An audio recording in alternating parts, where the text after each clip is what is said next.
Hello friends, मैं अभिषेक मिश्रा धैर्य coaching संस्थान के इस यूट्यूब चैनल पे आपका स्वागत करता हूं। आज हम रेशियो का पार्ट 2 लेते हैं। इसके पहले हमने रेशियो का पार्ट 1 जिसमें हमने कुछ सवालों को डिस्कस किया था, कुछ कॉन्सेप्ट को डिस्कस किया था, वो आप प्लेलिस्ट में जाकर देख सकते हैं। आज का जो टॉपिक है वो रेशियो का ही पार्ट 2 टॉपिक हम ले रहे हैं, जिसके अंतर्गत हम पुनः 10 सवाल लेंगे और उन 10 सवालों पर डिस्कस करेंगे कि उनमें क्या अप्रोच और क्या कॉन्सेप्ट आप एग्ज़ाम के ड्यूरेशन में लगा सकते हैं। क्लियर है? तो चलिए हम स्टार्ट करते हैं। स्टार्ट करने से पहले जो बच्चों ने अभी तक हमारे इस यूट्यूब चैनल को सब्सक्राइब नहीं किया है, वो इसे प्लीज़ सब्सक्राइब कर लें और ज़्यादा से ज़्यादा लोगों तक शेयर करें। आपसे एक चीज़ और कहनी है कि वीडियो को पूरा अंत तक देखा करें। सभी सवालों का एक नोट्स बनाएं सब लोग। जिनको चीज़ें पता हैं उनके लिए कोई दिक्कत नहीं, लेकिन जिन्हें नहीं पता है वो इन सारी चीज़ों को ज़रूर करें। ठीक है? वीडियो को पूरा अंत तक देखा करें और जो हम क्वेश्चन देते हैं उसका सलूशन ज़रूर दिया करें। ठीक है? चलिए स्टार्ट करते हैं। आज का पार्ट 2 रेशियो का है। ठीक है?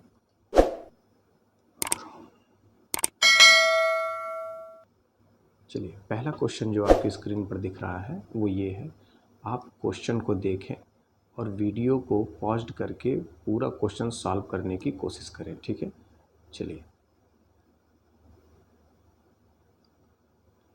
पहला प्रश्न है, किशोर, कविता और कर्ण के वेतन का अनुपात दे रखा है 5:3:2 के अनुपात में है। यदि किशोर का मासिक वेतन कर्ण के मासिक वेतन से 1200 रुपये अधिक है तो कविता का वार्षिक वेतन क्या होगा। एक चीज़ नोट डाउन करिएगा कि आपको पूछा क्या है, वार्षिक वेतन। तो वार्षिक वेतन का मतलब ये होता है कि आपको लास्ट में क्या करना पड़ेगा, 12 का गुना करना पड़ेगा वार्षिक वेतन के लिए, क्योंकि यहाँ पर जो दिया गया है वो कैसा वेतन दिया गया है, मासिक वेतन दिया गया है। ठीक है? चलिए अब आपके सामने क्या है कि किशोर हैं, ठीक, कविता है और एक कौन और क्या है, कर्ण है। ठीक है? इनके मासिक वेतन का अनुपात कितना दिया है, 5:3:2, 5, 3 और 2। फिर कह रहा है कि यदि किशोर का मासिक वेतन कर्ण के मासिक वेतन से 1200 अधिक है, यानी ये किशोर का मासिक वेतन है और ये किसका मासिक वेतन है, कर्ण का।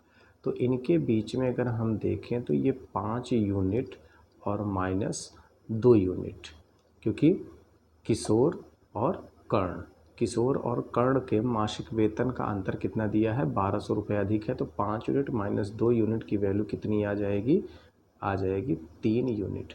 और 3 यूनिट की वैल्यू कितने के बराबर आ जाएगा, 1200 रुपये। तो इस हिसाब से यहाँ से 1 यूनिट की वैल्यू कितनी आ जाएगी, 400 रुपये। अब आपसे प्रश्न में क्या पूछ रहा है, कविता का वार्षिक वेतन। तो अब यहाँ पर कविता का जो वेतन है वो कितना है, 3 यूनिट। कविता का वेतन कितना है, 3 यूनिट। और 3 यूनिट की वैल्यू सवाल में कितनी दे रखी है, 1200 रुपये। पहले से पता है कि 3 यूनिट की वैल्यू कितनी है, 1200। तो अब आप यहाँ लिख सकते हैं 1200 रुपये। लेकिन ये जो वेतन आया है ये आपका आया है मासिक वेतन। ये कब का आया है, ये आया है मंथली वेतन आया है। आपको क्या निकालना है, ईयरली वेतन निकालना है। यानी वार्षिक वेतन के लिए आपको क्या करना पड़ेगा, वार्षिक वेतन के लिए इस 1200 रुपये में कितने का मल्टीप्लाई करना पड़ेगा, 12 का। तो 12 का मल्टीप्लाई हो जाएगा 144 और ये 00। क्लियर है? तो ये इसका आंसर हो जाएगा ऑप्शन ए। ये हो जाएगा कविता का वार्षिक वेतन। क्लियर है? चलिए नेक्स्ट क्वेश्चन पे आते हैं। अगला क्वेश्चन, फिर से आप वीडियो को पॉज करिए और क्वेश्चन को हल करने की कोशिश करिए। प्रश्न में दिया गया है कि पिता और पुत्र के आय का अनुपात 5:3 है। यानी यहाँ पर आप लिख सकते हैं कि पिता और पुत्र के आय का अनुपात दिया गया है, कितना दिया गया है, 5:3। फिर दिखा गया है कि पिता, पुत्र और पुत्री के खर्च का अनुपात दिया गया है। ठीक है? फिर यहाँ पे क्या दिया गया है कि पिता, पुत्र और पुत्री, ये इनके खर्च का अनुपात दिया गया है। खर्च का अनुपात कितना दिया गया है, 8:5:2। अब यदि पुत्री 2000 रुपये खर्च करती है, यानी ये खर्च का अनुपात है और ये कितना है 2 यूनिट, तो 2 यूनिट की वैल्यू सवाल में कितनी दे रखी है 2000 रुपये, क्योंकि यहाँ पर क्या लिखा गया है कि यदि पुत्री 2000 रुपये खर्च करती है। पुत्री कितना रुपए खर्च करती है 2000 रुपये खर्च करती है। अगर ये 2000 रुपये खर्च करती है तो 2 यूनिट की वैल्यू कितनी है 2000 रुपये। इस हिसाब से पुत्र का खर्च कितना हो जाएगा, पुत्र का खर्च हो जाएगा 5000 रुपये और पिता का खर्च कितना हो जाएगा 8000 रुपये। पिता का खर्च कितना हो जाएगा 8000 रुपये। क्लियर है। अब यहाँ पर लिखा गया है कि पुत्र 700 रुपये की बचत करता है, यानी अब यहाँ पर आपको ये पता चल गया कि पुत्र की जो बचत है वो बचत कितनी है 700 रुपये। अब यहाँ से आपको आय बराबर ये पता होगा, आय बराबर क्या होता है खर्च धन बचत। अब अगर पुत्र की आय की बात करें, किसकी, पुत्र की आय, क्यों, क्योंकि पुत्र का हमें खर्च पता है और पुत्र का ही क्या पता है आपको बचत पता है। तो ये जुड़ जाएगा तो ये हो जाएगा 5000 प्लस 700, यानी ये टोटल कितना हो जाएगा 5700 रुपये हो जाएगा क्या इनका आय। किसका आय हो जाएगा, पुत्र की आय 5700 रुपये हो जाएगी। यहाँ पर सॉल्व कर देते हैं। आपसे प्रश्न में क्या पूछ रखा है, प्रश्न में पूछा गया है कि पिता की आय बताइए। अब पिता की आय के लिए क्या करना होगा, पिता की आय के लिए आपको ये पता है कि पुत्र की आय कितनी है, यहाँ से पुत्र की आय है 3 यूनिट, पुत्र की आय कितनी है 3 यूनिट। तो अब आप यहाँ से लिख सकते हैं कि 3 यूनिट की वैल्यू, और यहाँ पर पुत्र की आय कितनी आ गई है 5700, तो ये कितने वैल्यू के बराबर हो जाएगी 5700। तो यहाँ से 1 यूनिट की वैल्यू आ जाएगी कितनी 1900 रुपये। 1 यूनिट की वैल्यू कितनी आ जाएगी 1900। अब आपको निकालनी है पिता की आय, पिता की आय कितनी है 5 यूनिट, तो 5 यूनिट की वैल्यू कितनी आ जाएगी 1900 इंटू में 5, तो 19 पंचे 95 और ये 00 रुपये, ये आ जाएगी किसकी पिता की आय आ जाएगी। क्लियर है यहाँ तक, तो ये आंसर हो जाएगा 9500 रुपये। क्लियर, आई थिंक आपको समझ में आ गया होगा ये पूरा क्वेश्चन ये क्या कह रहा है। ठीक है, एक बार आप वीडियो को पॉज करके फिर से पूरा सलूशन देखकर फिर इसको आगे बढ़िएगा। ठीक, चलिए नेक्स्ट क्वेश्चन पे आते हैं हम। लिखा गया है कि 1050 रुपये को ए बी तथा सी में इस प्रकार विभाजित करना है कि ए को बी तथा सी के योग का 2/5 और बी को ए तथा सी के योग का 3/7 प्राप्त होता है, तो बी की धनराशि बताइए। ठीक है, सवाल में क्या कह रहा है कि ए को बी तथा सी के योग का 2/5, अगर हम यहाँ पर रेशियो बनाएं और ये लिखें कि ए रेशियो बी प्लस सी, तो ये वैल्यू कितनी हो जाएगी 2:5। यहाँ पर इस लाइन का अगर रेशियो बनाया जाए कि बी को ए और सी के योग का 3/7 भाग मिलता है, यानी बी रेशियो ए प्लस सी, और यहाँ पर कितना हो जाएगा 3:7। क्लियर है। अब अगर यहाँ पर ये चीज़ चेक की जाए कि यहाँ पर ए बी सी की वैल्यू कितनी है, अगर यहाँ से हम टोटल वैल्यू पता करें, ये टोटल वैल्यू कितनी होगी, तो ये टोटल वैल्यू कितनी आ जाएगी 7 यूनिट। ये टोटल वैल्यू कितनी आ जाएगी 7 यूनिट, और यहाँ पर अगर टोटल वैल्यू पता की जाएगी तो ये कितनी आ जाएगी 10 यूनिट आ जाएगी। ये इसकी आ जाएगी टोटल वैल्यू। यहाँ पर इसकी टोटल वैल्यू कितनी है 7 यूनिट, जबकि कॉन्सेप्ट ये कहता है, यहाँ से अगर इसका कॉन्सेप्ट देखा जाए तो कॉन्सेप्ट ये कहता है कि a प्लस बी प्लस सी की वैल्यू क्या होनी चाहिए, ऑलवेज सेम होनी चाहिए। ठीक है, a प्लस बी प्लस सी की वैल्यू हमेशा क्या होनी चाहिए, सेम होनी चाहिए। लेकिन यहाँ पर a b c की वैल्यू कितनी है 7 और यहाँ a b c की वैल्यू कितनी है 10। तो इनको इक्वल करने के लिए हमें क्या करना पड़ेगा, इक्वल करने के लिए इसमें हमें करना पड़ेगा गुणा। तो हम इसमें मल्टीप्लाई कर देते हैं 7 का और इसमें मल्टीप्लाई कर देते हैं 10 का। अब जैसे ही 10 का मल्टीप्लाई करेंगे तो a की वैल्यू हो जाएगी 20, b प्लस सी की वैल्यू हो जाएगी कितनी 50, और यहाँ पर b की वैल्यू हो जाएगी 7 × 21 और a प्लस सी की वैल्यू कितनी हो जाएगी 70। क्लियर है। सॉरी 49, एक मिनट,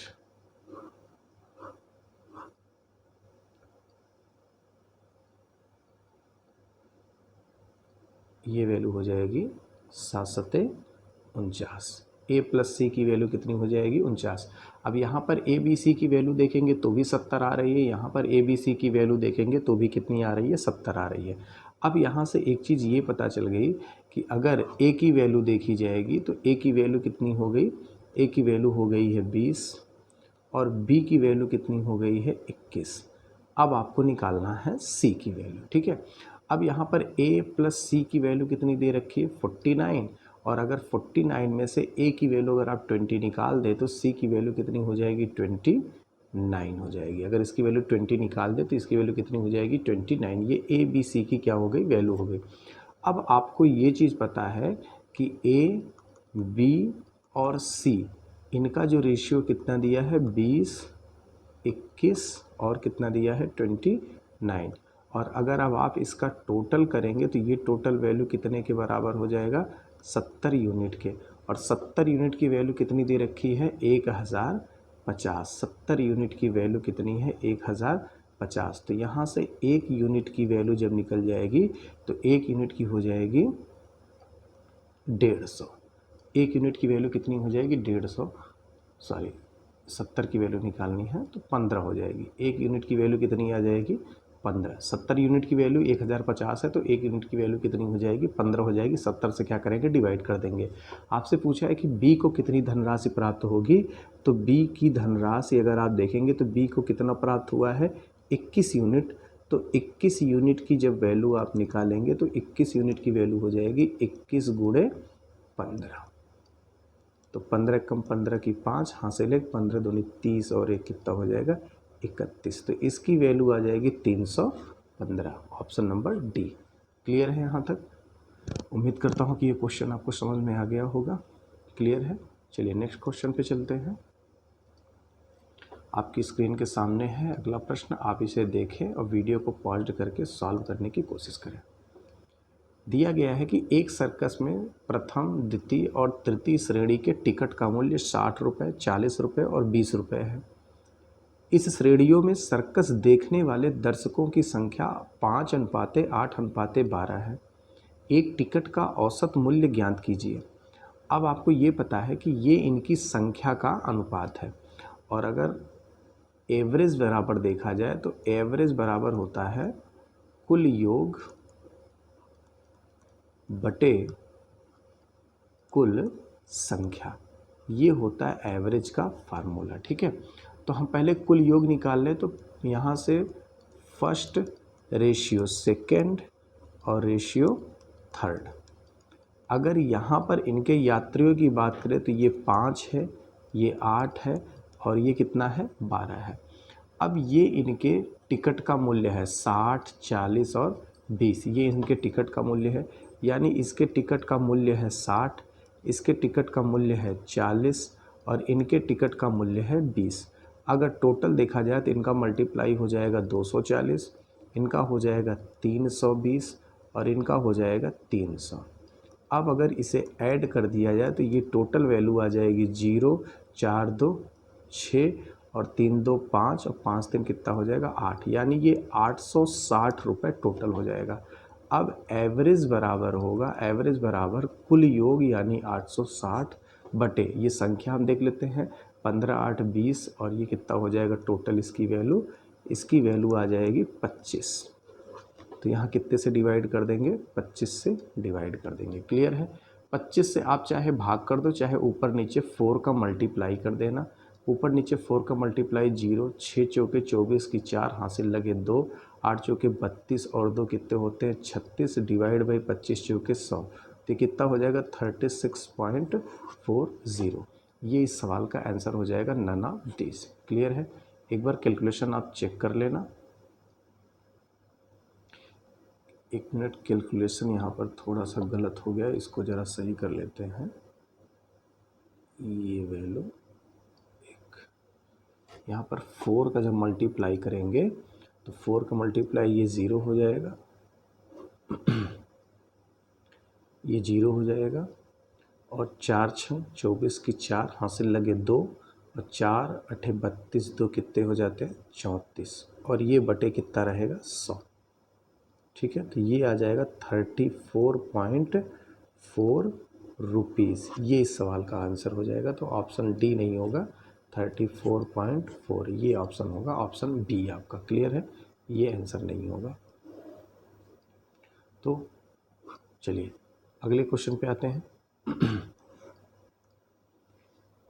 अगला प्रश्न है 4 अमरूद तथा 3 नींबू, 4 अमरूद तथा 3 नींबू के मूल्य बराबर हैं। 2 आम तथा 5 नींबू के मूल्य बराबर हैं। ज्ञात कीजिए कि 5 आम और 3 अमरूद के मूल्य कितने के बराबर होंगे।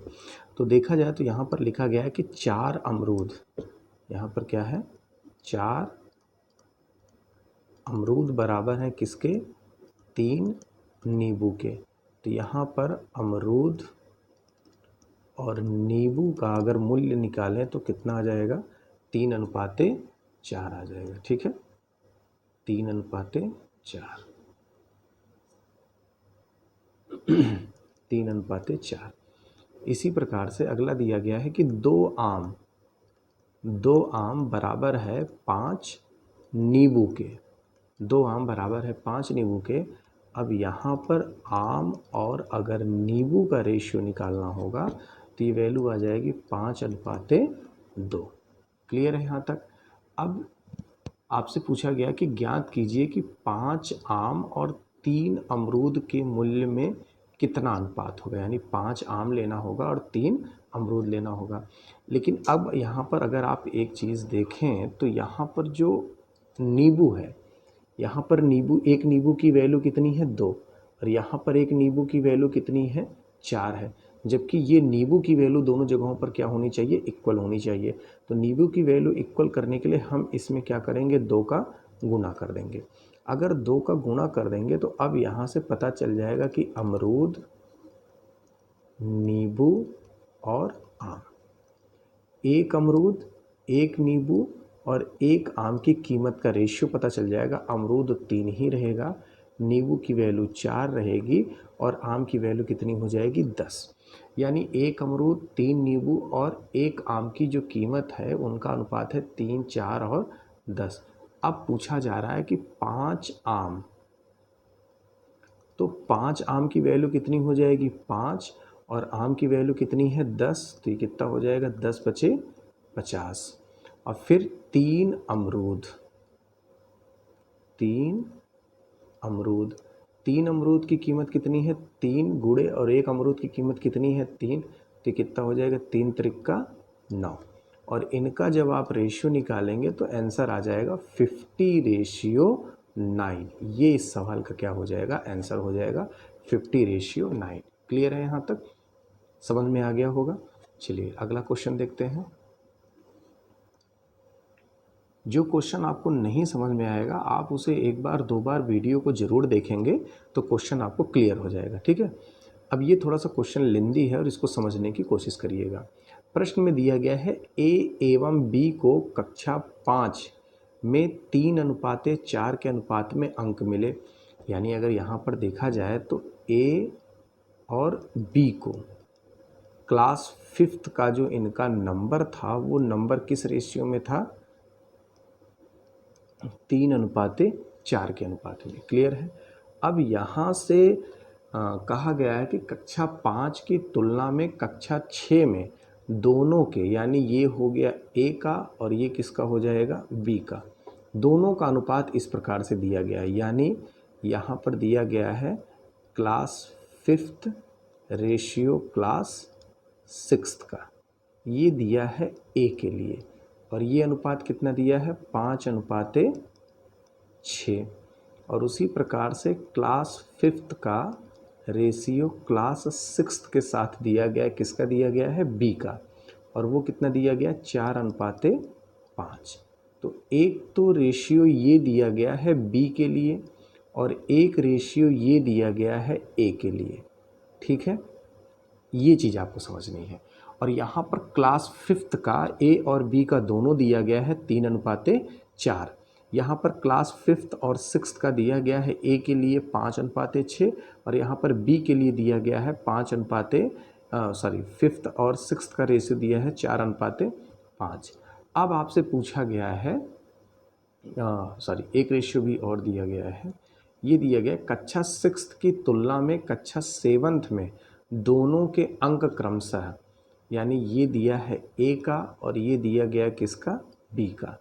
अब इसी हिसाब से यहाँ पर दिया गया है 6th और ये दिया गया है 7th का, लेकिन किसका दिया गया है, ए का। ठीक है, ये किसका दिया गया है, ए का दिया गया है और कितना दिया गया, 9:8। उसी प्रकार से 6th और 7th का रेशियो दिया गया है किसके लिए, बी के लिए दिया गया है 10:9। अब ये जो प्रश्न है आपको टोटल इसमें इक्वल करना है, इनके अनुपात को इक्वल बनाना है।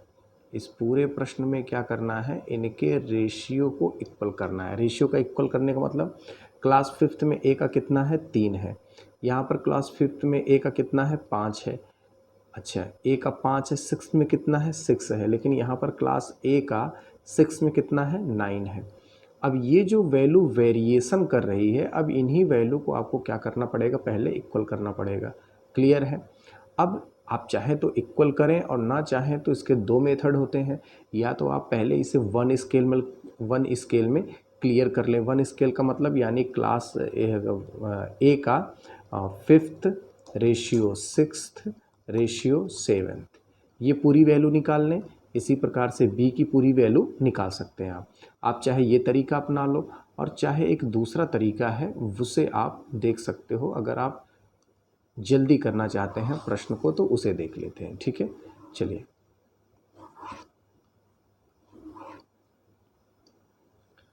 यहाँ पर 7th में ए का मान दिया है गया है 320। अब आप यहाँ से ये चीज़ जानते हैं कि ये वैल्यू ए की है और ये वैल्यू किसकी है, बी की है। रेशियो पे ध्यान दीजिएगा, 7 में दिया गया है कक्षा 6th में 7th की तुलना में दोनों के अंक। अगर हम ए की बात करें तो ए का 6th रेशियो 7th। अब यहाँ पर ये अनुपात कितना है, 9:8। ठीक है यहाँ तक। अब यहाँ पर ये जो 8 यूनिट की वैल्यू है, ये सवाल में कितना दे रखा है, 320। तो यहाँ से 1 यूनिट की वैल्यू कितनी आ जाएगी, 40, 8 चौके 32। तो यहाँ पर 9 यूनिट की वैल्यू कितनी आ जाएगी, 9 चौके 9 गुणे 40 यानी 9 चौके 36। ये वैल्यू कितनी हो जाएगी, 360। यानी ए का क्लास 6th में, ए का क्लास 6th में कितना नंबर है, 360।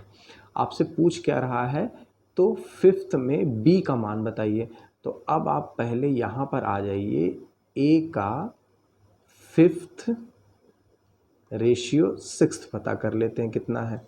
तो ए का जो 5th रेशियो 6th है वो कितना है, 5:6। तो ये वैल्यू कितनी दे रखी है, 5:6।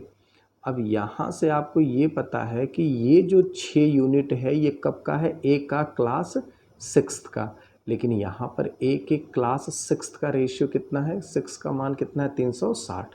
तो ये वैल्यू कितनी आ जाएगी, 360। तो 1 यूनिट की वैल्यू यहाँ से कितनी आ जाएगी, 1 यूनिट की वैल्यू यहाँ से आ जाएगी 60। और फिर यहाँ से 5 यूनिट की वैल्यू कितनी आ जाएगी, 300। कितनी आ जाएगी, 300। क्लियर है यहाँ तक। अब आपको क्या निकालना था, आपको निकालना है बी के क्लास 5th का। अब बी का क्लास 5th कहाँ है, जहाँ पर ए का क्लास 5th होगा, और वो वैल्यू कहाँ पर है, ये दिया गया है। ए और बी को क्लास 5th में 3:4 के अनुपात में मिलता है। यानी यहाँ पर ए और बी का हम निकाल लेते हैं कब का, क्लास 5th का। और ये रेशियो इनको कितना पता है, 3:4। अब यहाँ पर ए की वैल्यू क्लास 5th में कितनी है, ए की वैल्यू क्लास 5th में कितनी है, 300। लेकिन यहाँ पर क्लास 5th में वैल्यू कितनी है, 300। तो अगर ये वैल्यू 300 के बराबर है तो ये वैल्यू कितने के बराबर होगी, 400 के बराबर हो जाएगी। और ये इस सवाल का क्या हो जाएगा, आंसर। क्लियर है। ये इसका सबसे शॉर्ट मेथड है क्वेश्चन को एग्ज़ाम में टारगेट करने का, हल करने का। बाकी इसका मैंने बताया कि वन स्केल मेथड भी होता है रेशियो का, one scale method, one scale ratio, जिसमें आप ए की वैल्यू ए अनुपाते बी अनुपाते सी, तो आपको बी की वैल्यू बराबर करनी होती है। तो आप इस तरीके से भी इस क्वेश्चन को हल कर सकते हैं, लेकिन ये बहुत टाइम टेकिंग हो जाएगा। आपको इस तरीके से अप्रोच रखना पड़ेगा एग्जाम में, तो इस क्वेश्चन को जल्दी सॉल्व कर पाएंगे। एक दो बार वीडियो को इसको देखिएगा, क्वेश्चन को नहीं समझ में आएगा तो फिर आप कमेंट करिएगा, मैं इस क्वेश्चन को दोबारा फिर से नेक्स्ट वीडियो में ज़रूर लूँगा। क्लियर है। चलिए अगला प्रश्न है, दिया गया है कि 2850 रुपये को राम, श्याम और गोपाल के मध्य विभाजित किया जाता है। राम की धनराशि 50 रुपये, श्याम की धनराशि 60 रुपये और गोपाल की धनराशि 40 घटाने पर जो धनराशि बचती है, यानी ये वैल्यू घटा दी जाए, यहाँ से 50, यहाँ से 60 और यहाँ से 40। अगर देखा जाए तो टोटल 60 + 40 + 50, यानी कितनी वैल्यू घटानी होगी, 150। इसका मतलब ये है कि 2850 में से अगर आप 150 घटा दोगे तो यानी टोटल कितनी वैल्यू इनमें डिस्ट्रीब्यूट करनी है, 2700 रुपये डिस्ट्रीब्यूट करनी है। और 2700 वैल्यू कैसे डिस्ट्रीब्यूट करनी है, राम, श्याम और गोपाल में। और ये किस रेशियो में आ जाएगा, 2:3:4, यानी 2:3:4। अब आप अगर इनका टोटल करोगे 4 3 7 2 9, तो ये 9 यूनिट की वैल्यू कितने के बराबर हो जाएगी, 2700 के। तो यहाँ से 1 यूनिट की वैल्यू कितनी आ जाएगी, 300। आपसे किसकी वैल्यू पूछ रखा है, राम की वैल्यू पूछ रखा है, तो राम की वैल्यू कितनी है, 2 यूनिट, और 2 यूनिट की वैल्यू कितनी हो जाएगी, 300 इंटू में 2 बराबर में कितना, 600। लेकिन 600 आंसर नहीं होगा, क्योंकि राम से आपने कितना रुपए लिया है, राम से 50 रुपये लिया गया है। क्या लिखा गया है, राम की धनराशि में 50 रुपये, यानी आपने 50 रुपये लिया है तो 50 बाद में ऐड कर देंगे तो ये वैल्यू कितनी हो जाएगी, 650। ये इस सवाल का आंसर हो जाएगा 650, यानी ऑप्शन नंबर डी। क्लियर है। चलिए अगला प्रश्न है, लिखा गया है कि तेल से भरे एक कंटेनर का मूल्य उसके भार के वर्ग के समानुपाती है। तेल से भरे एक कंटेनर का मूल्य उसके भार के वर्ग के समानुपाती है, यानी यहाँ पर जो प्राइस है वो प्राइस डायरेक्टली प्रोपोर्शनल है वेट के वर्ग के। क्लियर है। इसका मतलब ये है कि अगर जैसे 2 यूनिट किसी की प्राइस है, अगर 2 यूनिट किसी का वज़न है, अगर वज़न 2 यूनिट है तो उसका मूल्य कितना हो जाएगा, 2 दूनी 4 यूनिट स्क्वायर हो जाएगा, क्योंकि यूनिट का भी वर्ग होगा यहाँ पर, 4 यूनिट स्क्वायर हो जाएगा। ये इसका कहने का मतलब है। ठीक है, यानी जितना उसका वज़न है आप उसका वर्ग कर देंगे। अगर उसका वज़न 6 है तो उसका वर्ग कर देंगे 36 रुपये, उसका क्या हो जाएगा, मूल्य हो जाएगा। क्लियर है। अब यहाँ पर क्या कहा गया है कि तेल के उस कंटेनर को 3:2 के अनुपात 1 में बांटा गया। यानी अगर कहा जाए तो उसने 3:2:1, यानी उसने 3 पार्ट कर दिए हैं, ए, बी और सी। क्लियर है। ये इनका किसका वज़न का अनुपात है, किसका अनुपात है, ये इनके वज़न का अनुपात है। अच्छा, अगर तेल को आप बांटेंगे तो बांटने के बाद भी तेल का वज़न उतना ही रहेगा जितना बांटने के पहले था। तो अगर इनका टोटल वज़न देखा जाएगा तो टोटल वज़न जो होगा वो टोटल वज़न कितना हो जाएगा, 3 2 5 और 1 6 यूनिट। ये इनका क्या हो जाएगा, वज़न हो जाएगा। अब सवाल में क्या कह रहा है कि तेल से भरे एक कंटेनर का मूल्य उसके भार के वर्ग के समानुपाती है। तेल के उस कंटेनर को 3:2:1 के अनुपात में बांट कर बेचने से इतने रुपए कम प्राप्त होते हैं।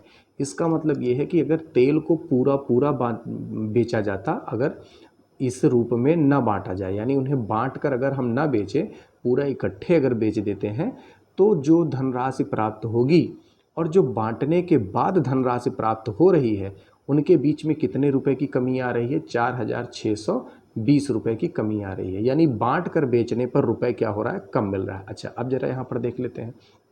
अब आपको ये चीज़ पता है कि ये जो मूल्य है वो अनुक्रमानुपाती किसके है, वज़न के वर्ग के। ये क्वेश्चन में दिया गया है कि वज़न के वर्ग के अनुक्रमानुपाती है, भार के वर्ग के समानुपाती। ठीक है। अब अगर यहाँ से इसका मूल्य हम पता कर लें, यहाँ पर मूल्य कितना होगा, तो ये मूल्य कितना हो जाएगा, 6 छंग 36। ये कैसे आ जाएगा, 6 का स्क्वायर आ जाएगा, ठीक है। यानी 6 का स्क्वायर, यानी ये वैल्यू कितनी हो जाएगी, 36 हो जाएगी। इसको हम लिख ले रहे हैं 36 यूनिट, ठीक है। अब यहाँ पर हम जो बांट कर लिखा गया है उसका ज़रा मूल्य लिख देते हैं। ये लिखा गया 3 का स्क्वायर, इसका मूल्य कितना हो जाएगा, 2 का स्क्वायर, इसका मूल्य कितना हो जाएगा, 1 का स्क्वायर। अच्छा, ये वैल्यू कितने के बराबर है, 9 के, ये वैल्यू 4 के और ये वैल्यू 1 के। अब इनका अगर कुल मूल्य हम पता कर लें, अगर इनका बांटने के बाद कितना मूल्य प्राप्त होगा, तो कुल मूल्य 9 1 10 4 14 यूनिट प्राप्त हो रहा है। यानी अगर बांट कर हम उस तेल को बेचते हैं तो हमें 14 यूनिट प्राप्त होता है, और अगर बिना बांटे बेचते हैं तो हमें कितना प्राप्त होता है, 36 यूनिट प्राप्त होता है।